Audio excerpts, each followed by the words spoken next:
when you get to my age, you will not measure how well you've done by how much money you've got. I can guarantee you that. You'll all do fine on money anyway. I mean, think about it. 7 hours a day, you're in a bed. You got exactly the same mattress I've got. If you don't, we'll sell it to you at the furniture mart. We're on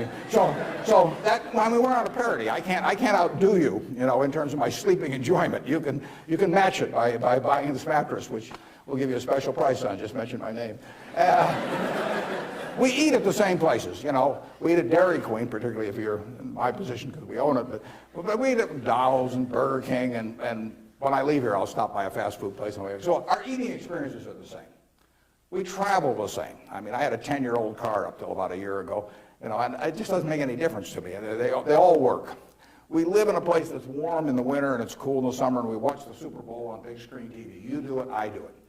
We dress more or less the same. I mean, I pay more for my clothes, but they look cheap when I put them on, so we're really on a parity. Yeah. So the money isn't going to be that big a deal. Everybody in this country is going to, with the intelligence this group has, the energy you have, you're going to do well. So what's the difference? What really counts? Well, I would say that you will measure, health is enormously important, and that's a matter of a fair amount of luck. I mean, so I'm not shortchanging it. I'm just saying you can't do too much about that. But you will measure your success in life by how many, and extent, whether it's the people you want at 70 or whatever the age may be, you'll measure it by how many of them really love you, in the end. I mean, you can't buy love. I mean, it doesn't work. You can buy sex, you can buy testimonial dinners, you can buy your name on buildings, you can do all kinds of things. But the only way you get to be, love is to be lovable. It's kind of irritating, actually. If you got a lot of money, it'd be more fun to just write out a check for $1 million. So everybody, from now on loves me. But it doesn't work that way. And in fact, the only way is to be lovable. And I've got this friend who came out of Auschwitz and had at least one member of the family die there.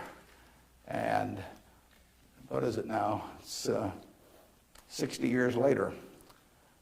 She still, when she looks at people, it's a Polish Jew, when she looks at people, the question she asks herself in determining who she really trusts as friends, the one question in her mind is, would they hide me? Now, when you get to be 70, if you've got a lot of people that would hide you, you've had a successful life. I know people who have a tremendous amount of money, no one would hide.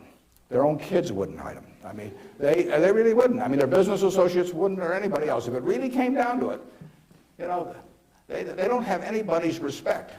They've got their attention maybe with money or something of the sort, but nobody loves them.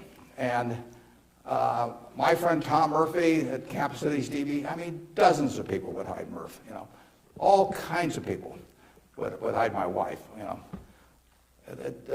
Ben Graham, a lot of people would have. My dad would have had a number.